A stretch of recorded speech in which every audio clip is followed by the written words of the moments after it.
Hi, guys. Hi. I do believe I am the host now, so we're going to go ahead and get started. Share my screen. Hi everyone. I just wanted to say I'm here from American Pets Alive and Haas. Excited to host this with y'all tonight. I noticed that a lot of people are signed in as Janet. If you want to change your name to reflect what your name actually is, you can go and click on the three dots next to your name and it'll say rename. And I'll watch the waiting room for you too. Great. Let's see how many people joined in. All right, so we'll go ahead and get started since it is already 6. My name is Brittany Fleming. I am the Adoption and Foster Manager for Gateway Pet Guardians. Today, we're going to talk a little bit about our Unicorn Foster Squad. So we have quite a few people of our Unicorn Fosters on here, so we're just going to do a brief intro for you guys real fast. Amanda, if you want to start. Amanda? Sorry, had to unmute myself. Yeah, absolutely. Of course, I'm still Janet Alderson on here, but I'm Amanda Loki. I work here at Gateway as well, but I started fostering for Gateway exactly almost 2 years ago. I got involved with the Unicorn Foster Program when was that? Back in September of 2020. And I have fostered 1 unicorn dog, and I have also adopted 1 unicorn dog. So I was technically known as a foster failure. So I ended up adopting my unicorn, which came in with another unicorn present here with Christine, who is Stone. So yeah, I've been with the organization working about 1.5 years, almost fostering for 2 years, and unicorn fostering since September. I go back and forth, and it's such a great program. Okay, Brigitte, you want to introduce yourself? Yeah, I'm Brigitte Dietz. I'm a unicorn foster, and I'm also the unicorn foster coordinator. I started fostering for the unicorn squad when it started. So I've been here since before. I've done 2 or 3 unicorn fosters, and I adopted a unicorn as well. This is Chico. I think that's good job. Brittany, you want to go ahead?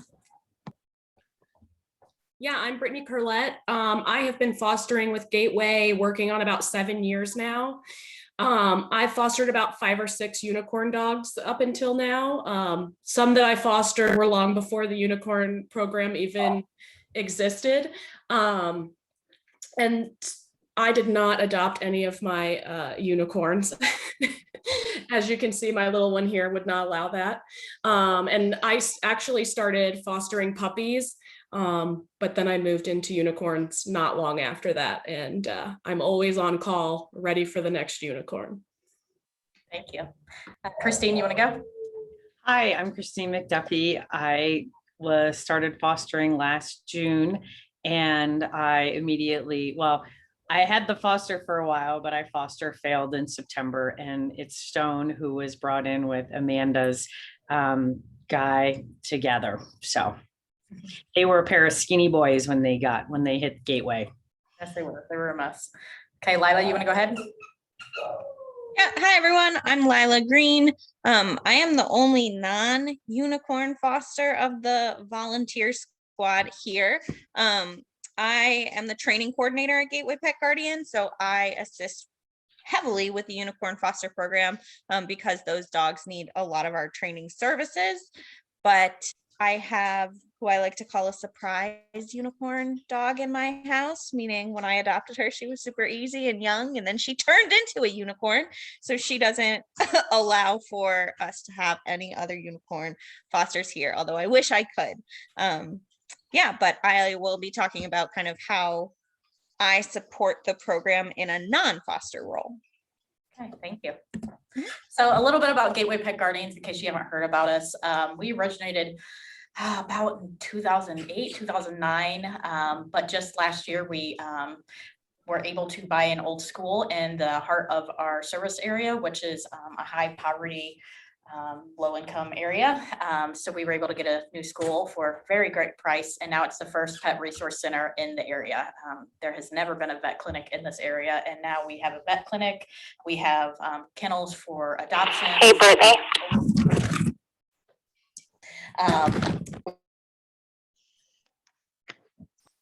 Sorry.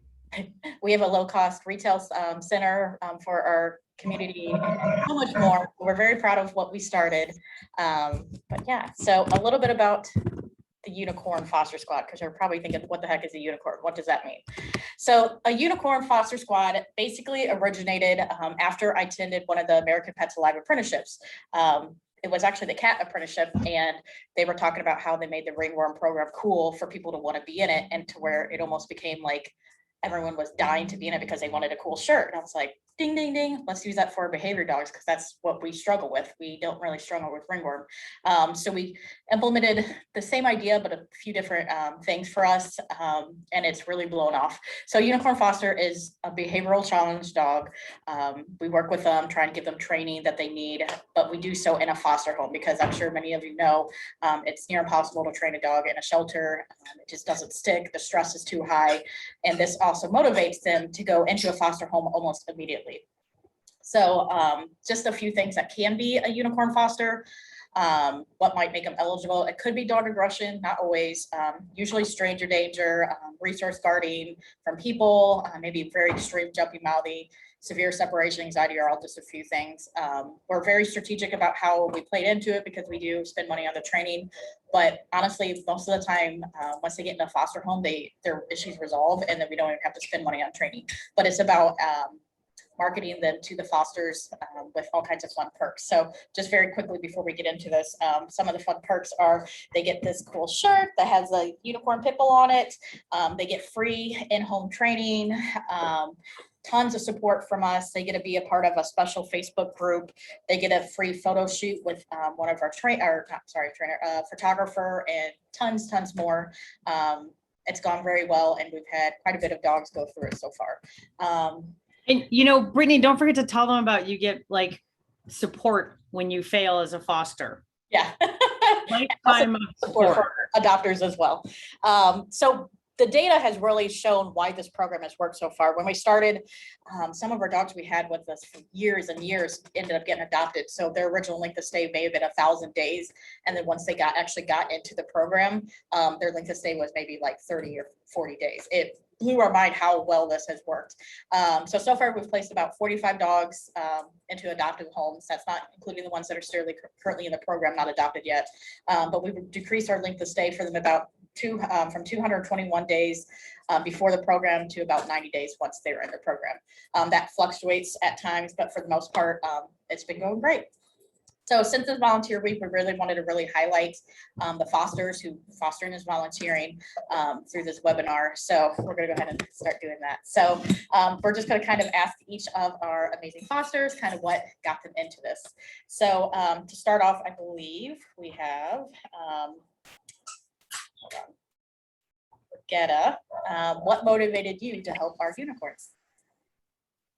So when I came to Gateway, they didn't actually have the unicorn program yet, and I was just desperate for a dog. So I said, just give me anybody, and they noticed that I'm a single female who lives alone with no other pets or roommates. So perfect situation for a dog with behavioral issues. And then it turned into, there was so much support, and it was so fun to work with with Brittany and Lila and all the staff, that I couldn't imagine not taking another dog like that. And that's how I stayed. Okay. Christine, do you want to explain what got you into it? Yeah, so last year, I normally travel a lot for my job, so I've never had a dog, not even when I had kids. I was like, we can't do this. So last year when I was at home, I knew that there were dogs and other pets that needed to live in a home without other pets.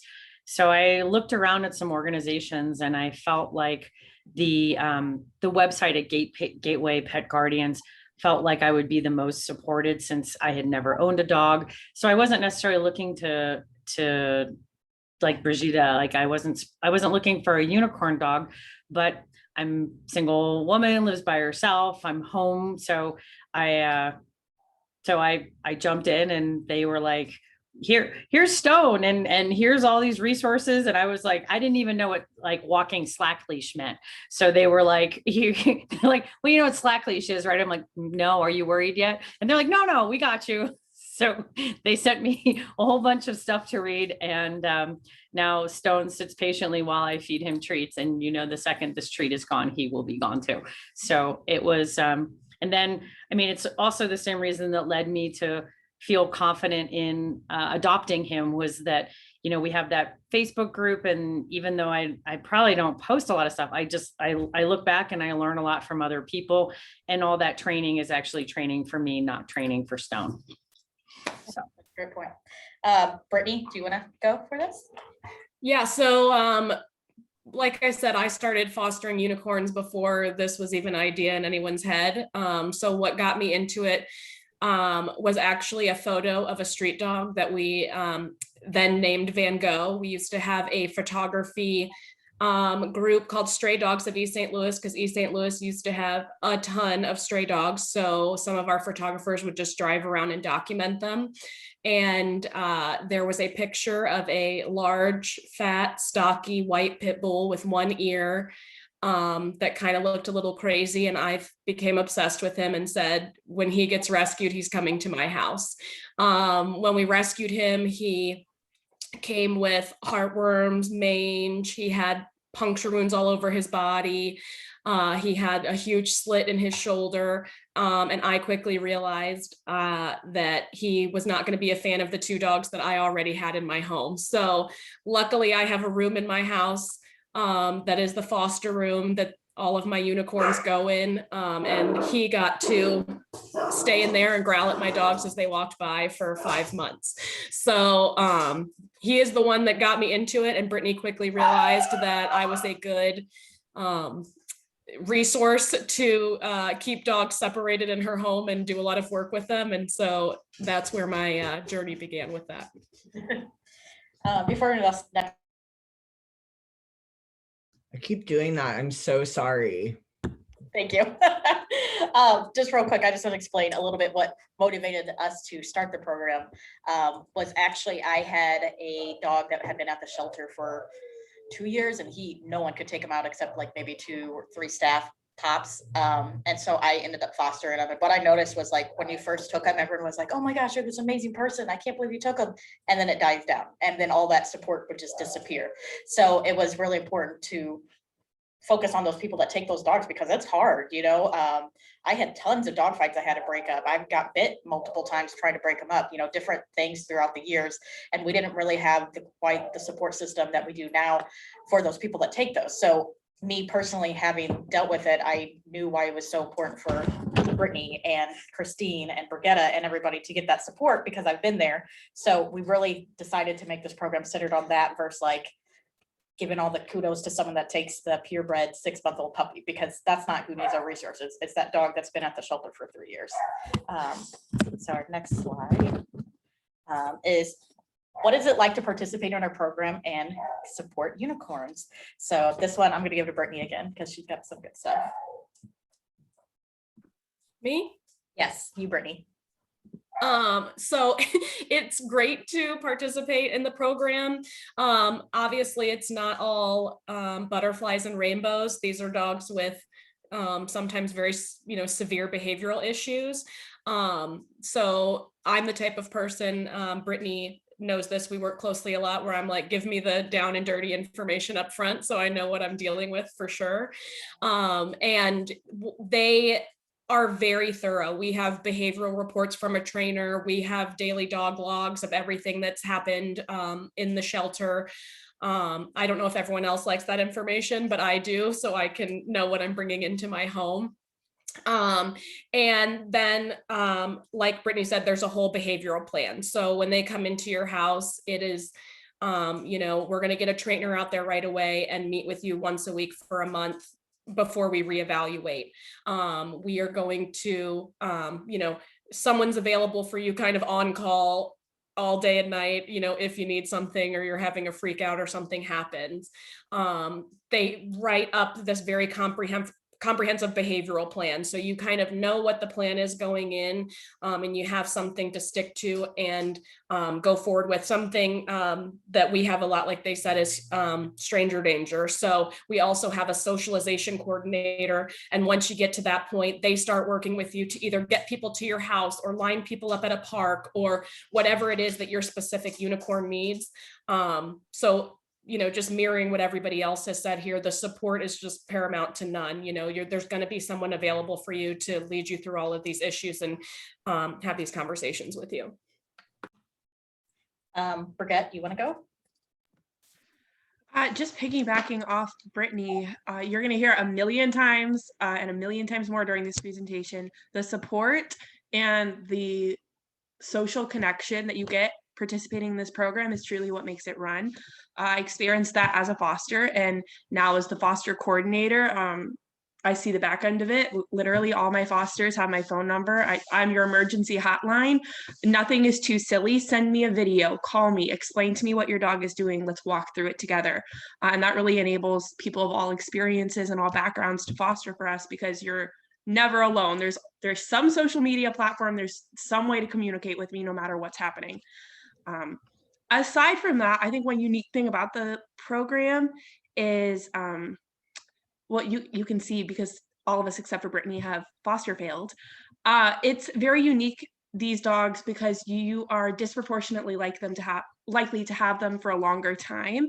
All of my fosters I had for 3 or 4 months. That's longer than you would have a puppy. You get connected and you're working so hard with these dogs day in and day out. You have an emotional connection to them because you've grown so much separately and together. So there's a lot of pressure that you put on yourself. Like, why don't I want to adopt this dog? Or do I truly want to adopt this dog? Or we've just spent a lot of time together. And then there's also pressure sometimes from other people because they see a dog that nobody else has been able to work with. And somehow, some way you're able to live and coexist with this dog, and you're cuddling, and they've never seen that dog act that way before. And they think, oh, you must be their person. In actuality, you just had a lot of support and training behind it, and you're putting out a good image to the world. So I think that's a really unique factor to this program specifically. Thank you. That was great. And I just want to mention for anyone that works in the rescue field, thinking of giving your number to absolutely every single foster is insane, and you'd probably quit. So that's why we don't do it to every foster. We have a strategic email and set up for every foster, but those very few that take those unicorns, I will give them my personal number because I'm so thankful for them to be able to take that dog that I've seen at the shelter for so long. Okay, so let me go to the next one. Okay, so what obstacles have you, oops, am I in the wrong thing? Hold on, sorry. What obstacles have you faced in the program, and how have you or we addressed them? I think I went back, or did I just screw it up? Sorry, I think I just. I think you're on the right side. Okay, so Amanda, you want to go for this? Yeah, the obstacles I face and everything. So some obstacles I faced with first taking home Baylor as a foster was that the reason he was a unicorn dog was his. So I live with my boyfriend and his brother, and I am told, he has stranger danger and it's mainly towards men. So I like this because I can give him an environment that gets him used to men in his life and a routine and getting out of the shelter, especially because I wasn't his first foster. I was like his second or his third. So I faced an obstacle of introducing him to men on a regular basis and having him growl at them or something like that. But then with the support I had from the unicorn foster, I learned how to do correct introductions. I learned how to get him used to the men in his life and possibly an adopter as a male, questions being answered for potential adopters and everything. And also Baylor coming in with Stone, they were both skinny boys. They were beaten up. Stone had a big gash in his neck. Baylor had a ripped ear. So we had them coming in thinking, oh my goodness, he's not good with other dogs. Well, I didn't have other dogs at the time. So it was perfect that he could come home with me. He didn't have to be around other dogs. And so I was facing that obstacle. Oh my goodness, when I, walk him or whatever. Well, the unicorn program has doggy daycare that we can bring our dogs in for socialization, and it's not that Brittany's just going to throw them in for a free for all. If he's going to be a dog that is stranger danger to men or does not like other animals, they can become muzzled. Well, with me being able to bring him and utilize that doggy daycare, we learned that Baylor actually loves other animals because he was getting that proper food every day. He was starting to gain weight. He was getting that proper socialization. He knew he wouldn't have to fight for that anymore. So now I am able to run, after being on the adoptive side, I'm able to run a babysitting business in and out of my house where Baylor meets other dogs constantly and he never shows any aggression. And thinking on day one when he came in that, oh my goodness, he couldn't be with dogs or maybe not even live with men. And now seeing him living with men and being with other dogs, the unicorn program got him to where he needed to be, with the support in the Facebook group, with the support of doggy daycare, and then the support of teaching me how to introduce and reiterate to other people in my life or to potential adopters too. And just for anyone watching, yes, we do doggy daycare for fosters. I know that sounds insane, but it's actually a really, really good program because we basically utilize our shelter play groups and we mix them with fosters. So the fosters will drop them off during the day so we can throw them out with some of our other shelter dogs. But it's been really good because one, it helps keep the dogs socialized, especially our unicorns, but it also brings some of those easier dogs that leave so fast back to socialize the shelter dogs who maybe aren't as good. Christine, do you want to answer this too? Yeah, so like Amanda said, Stone was brought in, and in the shelter environment, they didn't really know exactly what his quirks were going to be because it was such a hard environment and he was so hungry and he was beat up. So it turns out, like, when I got him home and I'm going never owning a dog, I realized, like, oh, okay, so in the house, like, never chewed anything, never, like, he was a really good dog in the house, but he didn't apparently he had never been on a leash and he had never been, socialized with any other dogs. And while he's still not great with other dogs, when he went to the doggy daycare, I learned how to muzzle him and how to, and Brittany sent me information and taught me how to teach Stone how the muzzle isn't, he doesn't love it, but he doesn't run from it. He knows that. And, a couple times he's been to the vet, he wears it. It's no big deal. And now we hike quite a bit. And sometimes, things get kind of narrow and, we just move him past the other dogs. And I think that, a year ago, that probably would have become kind of a messy, sticky situation. And, some dogs, like you said, like, I think anybody who knows a dog reactive dog, it's like, why this dog? Like, why? It's like, the dog, it's like the older dog that is not even looking at you. And all of a sudden this is the dog you want to go after. But, he's pretty good about it. And he is highly food motivated. So in environments where he's kind of like walking around our house and stuff like that, when he sees another dog, he does look at me because I give him a treat. So he has learned that. It's just hard for him to do that when he's, inside like a new environment or someplace with a lot of other stimulus. But those are the things that I've also learned from, and the trainer too. The trainer came to the house and also taught me how to have him have a spot in the house when somebody's coming in, and that he, doesn't freak out. And he doesn't normally freak out when people came in, but I got him during a pandemic, but I didn't have a lot of people coming over to the house. So yeah, it was great. And again, it was more training for me than it was for Stone, but it's led him to a much better life. And he loves the food. And we love him. The treat. Yeah. Brittany, do you want to go too? Yeah, so I'm going to talk about two different things during this section. The first one is the obstacle of just now we have these unicorn dogs in our home, but how do we go about getting them adopted? So a lot of times, kind of like you've heard in some of these conversations with our own fosters who have adopted their unicorn dogs, is when they're in our home, we're not quote unquote fixing the issue. We are learning how to successfully manage the issue. So these behaviors are not totally going away. It's just that we're learning, like Christine said, we're learning how to train ourselves to deal with these issues successfully in our home on a daily basis. So that's a big thing we talk about within our unicorn group, is how do we get these dogs adopted? And it starts with our really great marketing team. So they come up with a great bio that does not outright list all of the issues that these dogs have, because it's not like, if you've seen in the news, the demonic Chihuahua one that went viral. That's funny when it's a 5-pound dog. It's not funny when it's a 95-pound dog. So they, list nice qualities about them. They might pepper a little bit in there about some of their issues and say, if you're interested in hearing more about them, let us know.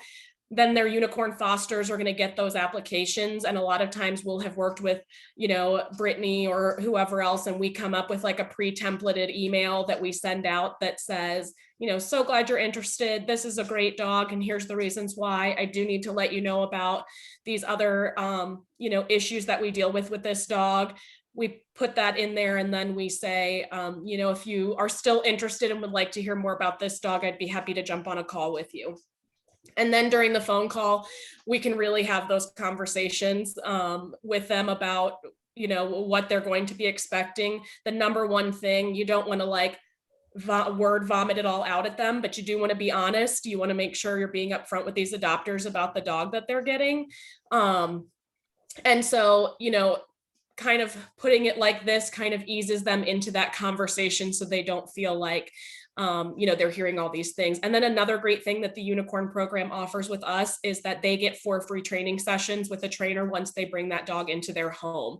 So you can say, hey, this dog has some issues, but after adoption, we're going to get you in contact with the trainer. They're going to come right out and help you start working through these things and the best way to handle them. So I think that really helps people know that they have a lifeline to stay connected to when that comes up.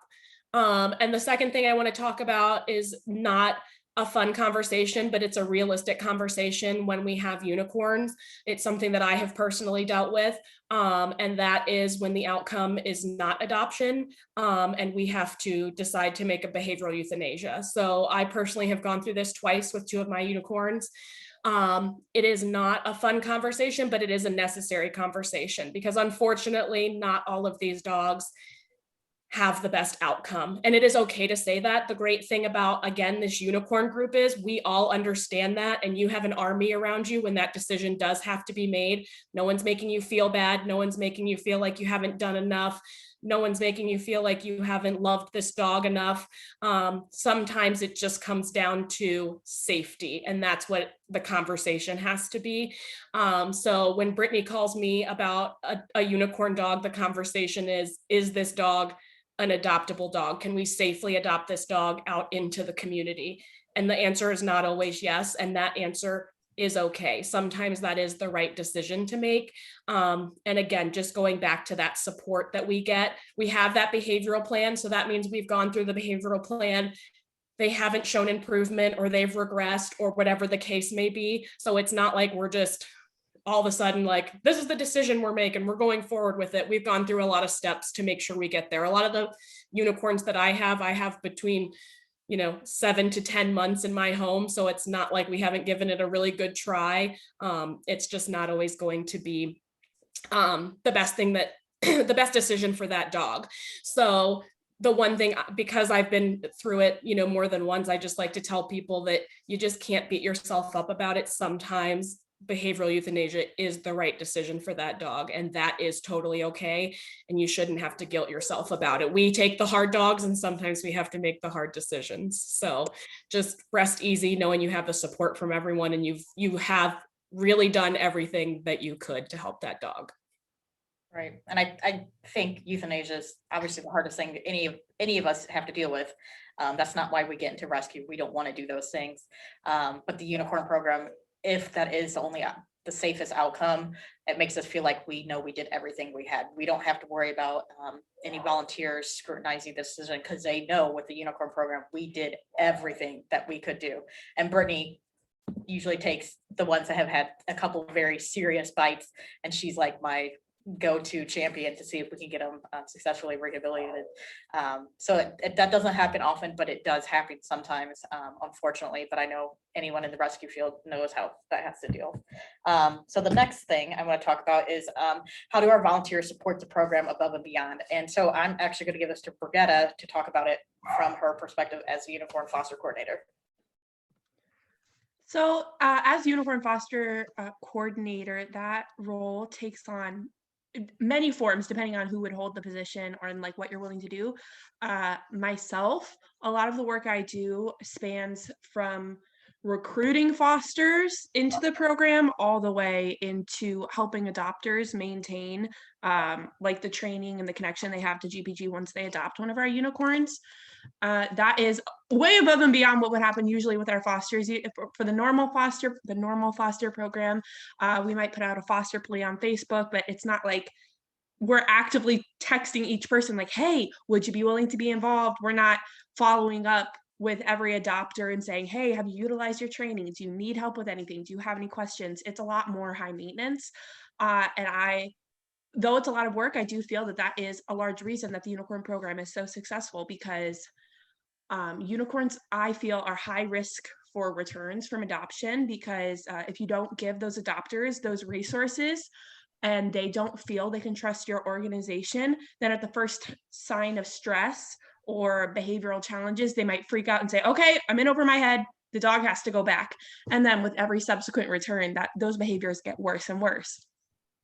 So in recruiting fosters, usually what it looks like is if, a volunteer has been to some of the socialization training and like is really active, or we have a dog that we know we're specifically looking for and we know might fit well in their home, I might contact them and say, hey, like, have you ever considered taking a foster like this? We'll be with you every step of the way. I outline all of our perks, which, as Brittany said, are professional photo shoots to commemorate your time with that foster, training sessions in your home or outside of your home if you would feel more comfortable, training plans. I will contact you every week to see if you need anything, to let you know that we have pack hikes and pack walks that we go on that the training staff, Lila, is usually on. So we can see your dog in action and we can tell you how to help them walk better on a leash, or what you should do if you're alone in a public setting and something goes wrong. All of those events, everything from into the social media and the Facebook groups, giving them language on how to talk to adopters and bring up those difficult things that are in your dog's history that you need to disclose, but are big red flags for a lot of adopters. For example, my personal dog has a bite record. That was an awkward conversation to navigate with adopters, because it's difficult to say, by the way, this dog is great, but also he is a bite risk. All of that is like one person, or not one person, it's our team. It's Brittany, me, all of the other unicorn volunteers providing for each other. And the rest of the volunteers, you just like pick up your dog, go home, call if you need anything. Good luck. It's not that basic, but you can see how it's like a lot more concerted effort to develop our social capital and our connections, versus with the dogs that don't have behavioral issues, they can just coexist and vibe until they get adopted. Perfect. I like coexist and vibe. And I just saw in the chat, just to answer, there are still adoption fees for unicorns, but they are more likely to fall into incentives. Like Brittany just masterminded an adopt-a-thon, all 2020 models must go. So all of our 2020 dogs that came in that hadn't been adopted yet, they had all these perks, and one of them was that their adoption fee was waived. A lot of those dogs were unicorns, because that's what happens with unicorns sometimes. So unicorns are our first people that we would put incentives like waived fees, free crates, free training. We maintain connection with a lot of our adopters we started offering holiday photo shoots. So for Valentine's Day and for Christmas, because if you adopt a unicorn, you're not going to be like, go take a picture with a mall Santa. Like, it's not going to happen realistically. And you miss out on a lot of those quintessential, like, cute experiences that you see other dog parents having. So we provide them at GPG. So even when you adopt, we're still there. Yep, that's perfect. Also, I wanted Lila to talk a little bit based on her training coordinator position, how she kind of helps out. So like I was saying, I'm not actually a unicorn foster. I am kind of like the head volunteer on our training team.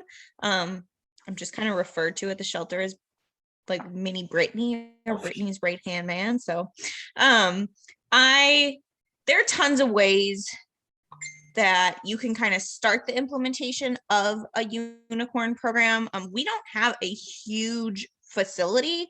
I mean, our facility is huge, but we only have like, I think 12 or 13 kennels or something. We're primarily foster based, and I understand that not every organization has that luxury. If you're open admission or you're a government organization. So I run a lot of the training programs that are available, of course, to unicorns, and that we want our unicorns to participate in, but are also available to our shelter dogs and foster dogs. So we have a socialization program where unicorns specifically, because usually they're the ones that need practice meeting strangers, meet by eating treats from a distance. Different volunteers. We have pack walks, like Brigitte was saying. We have lots of different opportunities to get our unicorn dogs socialized in different ways. So I manage a lot of that stuff. And then I also kind of want to know, when we first started the unicorn program, it was really easy to identify who our unicorns were. They had super long lengths of stays. I mean, some had been there for years. Some had been in the shelter for multiple months. We now, when we take in dogs at Gateway, they start at what we call like green paw, which is basically the level that any volunteer can interact with. We want to give that dog the shot that they deserve. It's only once they start showing some of these more challenging behaviors that they might move into the unicorn program if they're a long stay risk.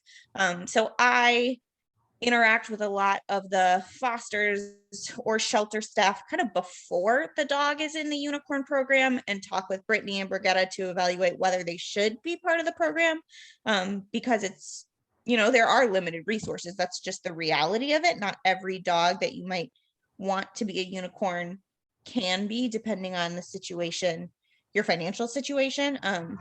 But there are tons of opportunities to help unicorn dogs.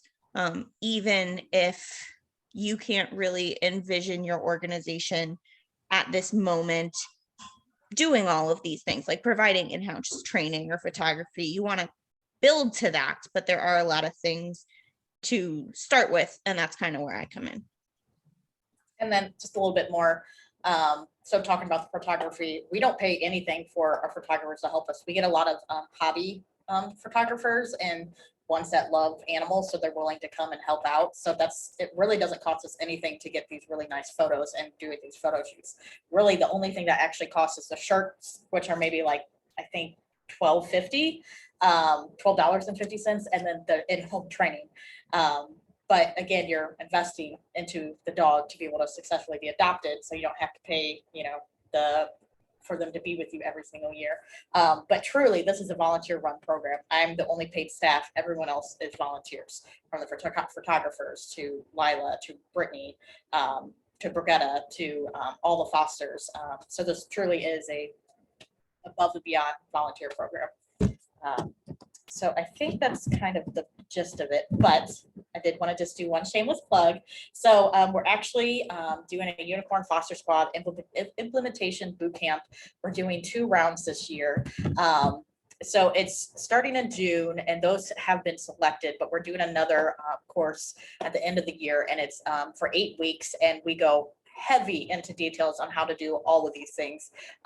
Not just, oh, you do training in here. It's very in depth on the marketing side, on the fundraising side, everything you can think of. So if you are interested in that, we can send you the link for the next cohort, which is, I want to say starting in October or November, but you can just put that in the chat. But then I think we can go ahead and open up for any questions if anyone has. And it looks like Janet put the link in the chat. Okay, let me see. Am I missing any questions? I didn't get to see the questions for it. Does anyone have any questions?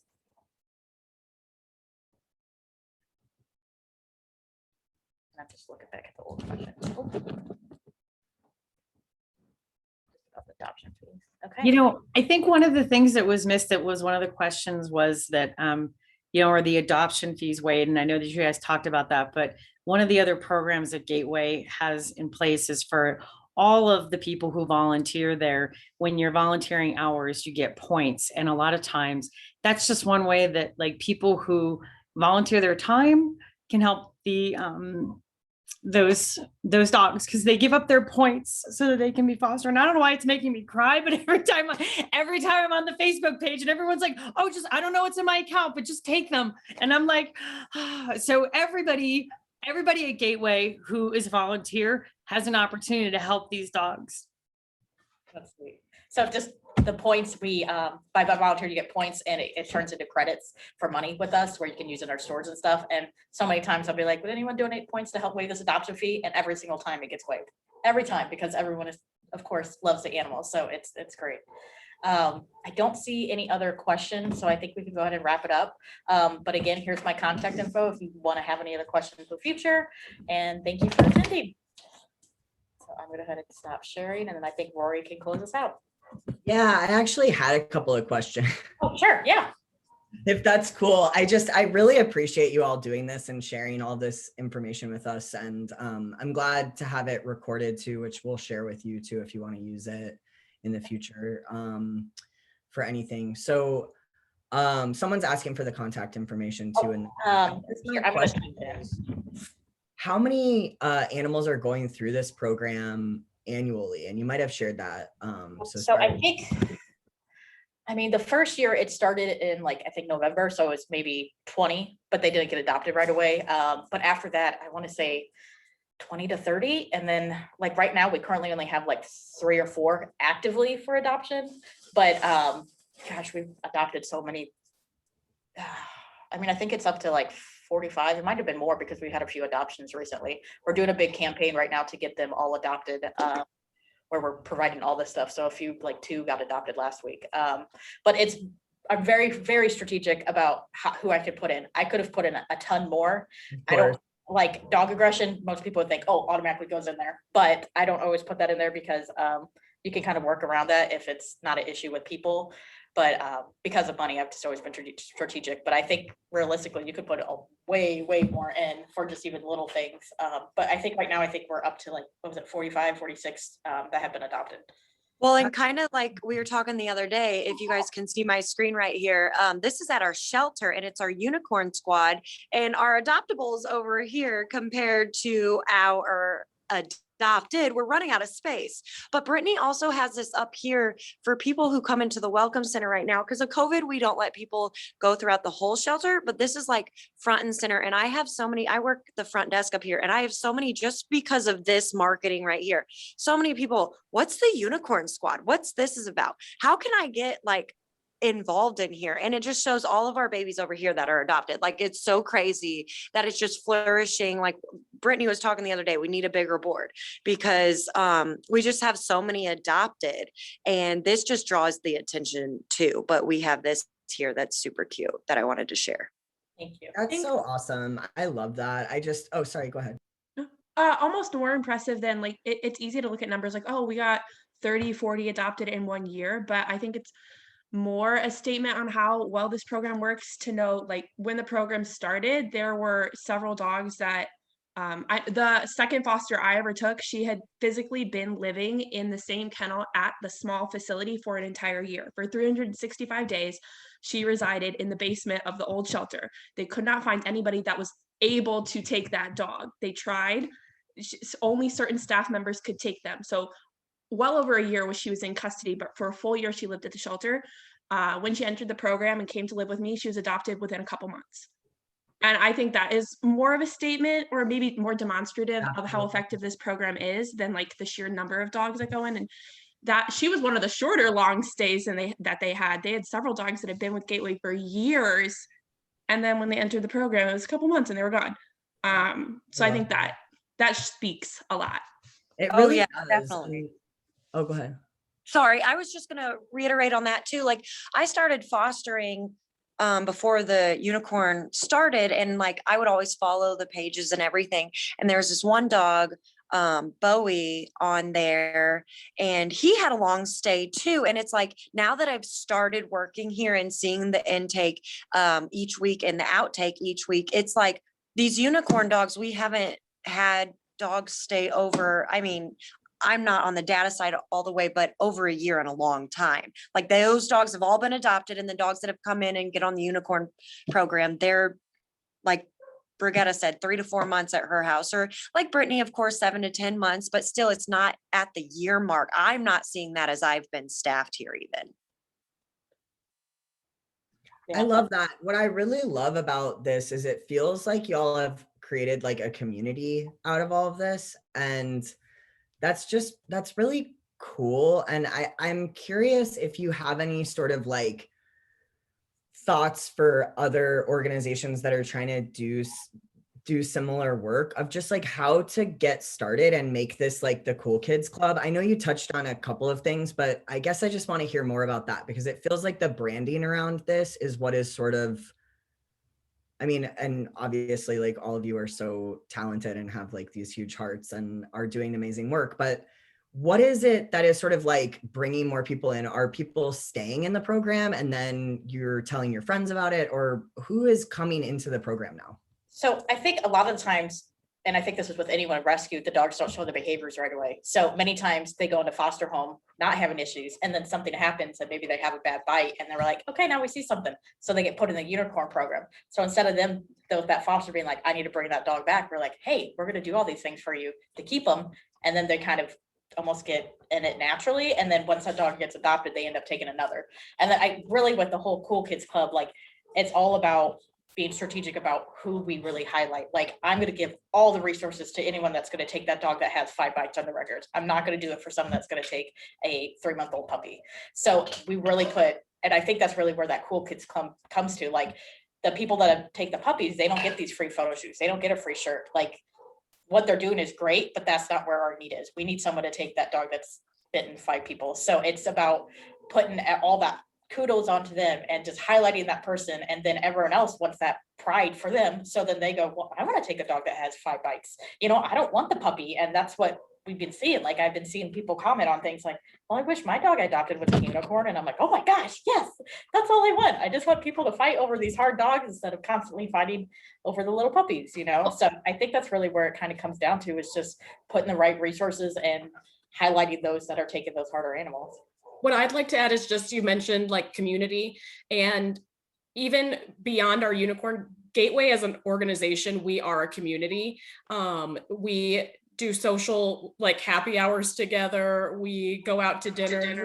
Our community outreach is one of our big programs that we do. Like we all, like the big joke is, let's all go get Mexican and margaritas after, you know, so Gateway as a bigger organization is a huge community, and so it builds these relationships. So like we've even mentioned, like even if it is not a person that personally will take a unicorn into their home, they know about these unicorn dogs. It's not like a secretive collective of like, shh, we're taking these dogs and don't ever talk about them and don't, you know, like they're bad and do, you know, everyone knows about them. There's we have a volunteer that writes these lovely poems, and she posted this poem in our larger group the other day about unicorns that we've had, and then unicorns, you know, she even gave nod to the unicorns that we've had to euthanize, you know, and but she just put this whole poem together that was just so lovely about the people that are willing to take them, you know, into our home. But it was so nice to feel that from someone who's not in the program and really appreciating you. So like, you know, even the people that are not specifically taking these dogs, the support from them, the sponsoring the adoption fees, you know, the willing to pay for training sessions. So, you know, for adopters or whatever, just the whole group, everyone comes together in some part. And so it makes the people who are taking the dogs into their home feel even more empowered, because someone's going to give you a nice word, or they're going to, you know, they're going to answer your phone call when you have to call and complain because you've had a bad day with your unicorn foster dog or whatever, even if they're not having that dog in their home. So I think Gateway's done a great job about that, about just the whole organization. We are a big community of people who just all come together and support each other. I also, go ahead, Lila. We're probably going to say the same thing. I also think, like, I know there's a lot of volunteer managers or people who run volunteer programs on this. So I wanted to kind of mention this. yeah, we all have big hearts and yeah, we all like dogs, but we also like people. And I think people forget that we volunteer and we spend all this time because it's socially enjoyable for us. And if you don't get that, you might not stay. And I think oftentimes because fostering especially is in your own home and it is kind of this separate sphere from being in the shelter with other volunteers, with people, or managing programs, our fosters, I don't want to say they're forgotten because they're not, but they don't have that social aspect. So the unicorn program draws that in. And you're going to meet people who are also like weirdly obsessed with dogs, or like Brigitta's crazy unicorn will come over to my backyard because I have one nice dog and I'm not afraid of like breaking up a fight. That doesn't scare me the way it would other people. So there are social benefits of this program, and depending on where your organization is located, young people are just such a great resource to take in unicorn dogs. Like, we're this forgotten demographic of perfect fosters, just because a lot of young people can't afford to have their own dog and they're looking for social programs, and things like that. So the unicorn, it's fun. Like, it makes you interact with other people, and if something does go wrong, which it will happen, I mean, it's maybe not all the way at euthanasia, but things do go wrong all the time, you have friends to talk to and who will support you. So I think that's a really cool thing about it. I have so much to say. If that's okay, bear with me. I always have stuff to say. Number one, or just from the coordinator like perspective and from the perspective that started fostering with us when this all began, if your organization is trying to establish this program, I think it's very important to take a nod from like the social norms of Gen Z, which is that you can't build a cool kids club by being exclusive. Exclusivity is not in. When you're building a program and you're begging people to take these difficult dogs, you can't afford to be picky. And by that I mean, like, for example, I knew literally nothing when I came to Gateway. I just moved to St. Louis and I really wanted to foster a dog, and none of the other rescues would take me. And Gateway was like, oh, all right, take this behaviorally challenging dog. And we went from that to, in like a year now, I coordinate for the program. That would not have happened if Gateway decided that only trainers and only people that had experience got to take these dogs. So building that community, when you're building that community, you need to keep in mind that it's not cool to like bully or keep people out anymore. I think that's the cornerstone of this. In terms of like when you're building the community and like the weirdly obsessed with dog people, it's important to cultivate a culture of like not being like afraid of very specific dog questions and not being afraid of ranting.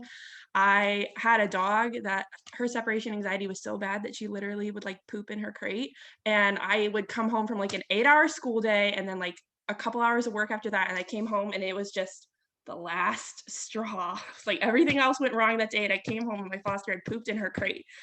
And I was like, I have never posted in this Facebook forum before, but I can't post in the normal volunteer page and be like, this dog that you all love is ruining my life. But I posted in the unicorn foster page and they were like, bless your soul, it will be okay. What can we do? Or just as simple as like, I've been there before. Because it's so isolating to have a reactive dog, because you don't get to go to dog parks and patios and do like the dog things. People think that a lot of people, strangers like outside, will think that you're just a bad dog owner because your dog is a mess, and you feel like you're alone. And then you get this whole community of the unicorn fosters and they're like, you're fine, bring your dog over, if something happens, like we'll figure it out. And I think that community is crucial. I feel like I had a lot of other things to say. I know you had other stuff to say, Brigitte, but I'm telling you that whole real talk portion was great, because it was just like, oh my God, like, what am I doing wrong with this dog? And I remember Jamie being like, no, he's a total jerk on the leash. And I'm like, yes. She's like, I'm like, people just back away from us because I'm 5'4", and like people think that big dog is going to take her down. And I'm like, no, that's not going to happen. But she's like, oh yeah. I said, it's embarrassing when people are backing away from you. And she's like, yeah. So like that real talk was important too. It's like, the big hearts, oh, we love these dogs, but it was just like, yeah, sometimes this is embarrassing, or it sucks, or there's a bad day or whatever. So being real with people was important. I think Lila just put in the chat thanks for reminding me what I was going to say. I have said since because I was a grad student when I started, if you're starting this program, I feel like the first group demographic you should be looking at is young people. Because more and more because I'm a young person, I see like the other youths or whatever, like it's not, I don't want to say trendy because I'm worried about that, but like to have a dog that you need to work with, it's not anything that anybody's fussed about. It's nice to work with a dog. You get to grow together. You get to, as much as Chico, my dog, has advanced, I've become a better person as well. And it's like nice to have that relationship, and young people aren't afraid of that. As a grad student, I could not afford when I moved here to get a dog. I didn't know if I could handle one. And I knew, okay, if I don't have the time for foster, worst comes to worst, I can take it back. A lot of, if you're working with dogs that have issues with specific genders or whatever, like girls, if they have a roommate, they're probably like living together with their gal pals. Like that is a good resource. Like-minded people group together if there's like a lot of roommates and stuff. So it's just an untapped asset. I don't think people think to recruit college students and grad students because we're notorious for being unreliable and irresponsible, but we're just chaotic enough to take these dogs without questioning it. Can I ask a question? Can I ask a real question about that? So I'm a very new volunteer manager with a small organization, a small rescue. We have a brick and mortar building. Our intake coordinator, we pull from open admission shelters. We have a heart for those unicorn type dogs. Our best fosters are the college students. They are the best. But we just had a unicorn type dog in a foster that actually bit somebody last week. It is one of the things that they have not done in the past is check with landlords. This became a huge issue because a lot of landlords are very picky on letting dogs in. My standpoint was these are adults. That's an issue between a landlord and a tenant. I would like to know where everybody stands on that so I can take that back to my executive director, because her and I are disagreeing on this. So we have a lot of unicorn dogs that are looking to put into foster. I have lots of college students that are amazing. They live in the frat houses and they go in and they get so much socialization. But how do I bridge this and say, look, if they're willing to take it in, that's gonna.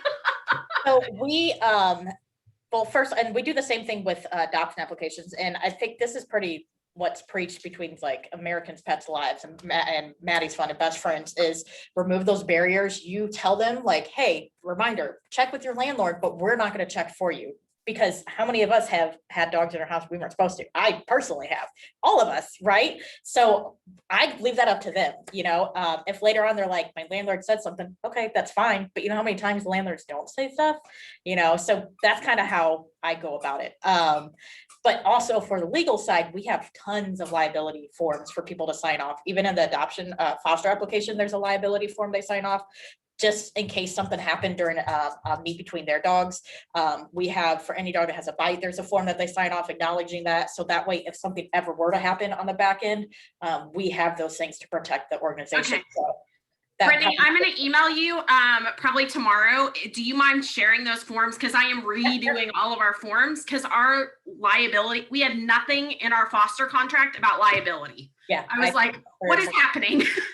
Yeah, absolutely. Okay, perfect. Thank you so much. I think we only have 1 more minute. Docs on the American Pets Alive page too. No, sorry, Brittany. I think everything you said is just spot on. I just want to say that you all are so badass and this has been such a treat. I'm curious if I'm just my wheels are spinning. I'm thinking about how we're constantly talking about how we need to engage young people and Gen Z. And I would love to connect with you all and maybe invite you to do some kind of webinar or summit to a larger audience about that, because I think it's really important. And just everything that you said just really resonated with me. And I hope that it becomes trendy to be helping dogs that are having challenges because of, ending up in a shelter. So just thank you so much for everything that you're doing. And yeah, this is amazing. And it's great to meet you all. And I hope that we can just keep kind of spreading the word around getting more young people involved in this movement overall. So I'd love to chat with you more about that and figure out, you just seem like such amazing young leaders in this space. And it's really been a delight to meet all of you. So I'll reach out to you. Should I reach out to you, Brittany, to kind of set up like next steps for that if y'all are interested, and whoever wants to be involved? Everything you all said was just so awesome. So That'd be great. Thank you so much. All right. Well, is there anything else? I just feel so inspired on this Thursday evening. If there's not anything else, I guess we can all part ways. Hope to see you all soon. And then I just saw an email, just email Brittany@gatewaypets.org. I can send those to you. I just sent my email in there. Okay. Thank you so much. I really appreciate it. Thanks, everyone. Talk Thanks soon. for having us. Thanks.